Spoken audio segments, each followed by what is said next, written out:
Hello বন্ধুরা, সকালবেলা ঘুম থেকে উঠে পড়েছি। উঠে পড়ে নিজের জন্য চায়ের জলটা বসিয়ে দিয়েছি। প্রীতম এখনো ঘুম থেকে ওঠেনি, আর প্রীতমের বাবাও বনগাঁ থেকে এখনো আসেনি। সেই জন্য নিজের জন্যই চাটা বানিয়ে একা একাই খাচ্ছি। গতকাল প্রীতমের সাথে একটু বাজারে বেরিয়েছিলাম, কিছু সবজি কিনে এনেছি বাজার থেকে।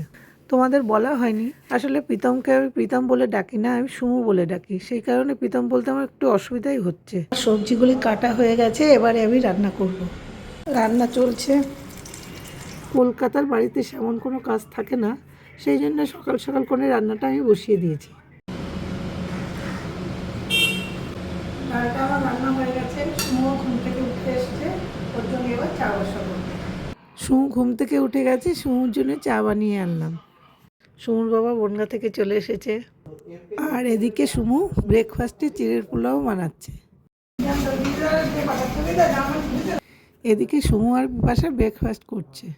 আমার রান্নাটা হয়ে গেছে। ভাত, ডাল, লাউ দিয়ে ডাল হয়েছে, আমের চাটনি হয়েছে, আর শাকের ডালও হয়েছে। আর কি ভাজা হলো হচ্ছে, বেগুন ভাজা, উচ্ছে ভাজা, পটল ভাজা, ভেন্ডি ভাজা আর থোর। এখন আমি বিপাশা সুমু গড়িয়াহাটের দিকে যাচ্ছি, কারণ আমার আর বিপাশার কিছু কটনের কুর্তি কেনার আছে। আমরা আগেও কিনেছি, কটনের কুর্তিগুলো বেশ ভালোই হয়, দামেও একটু কম থাকে।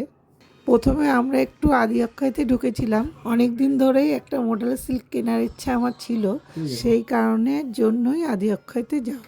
তারপর আমরা আমাদের জন্য কুর্তি দেখতে গেছিলাম।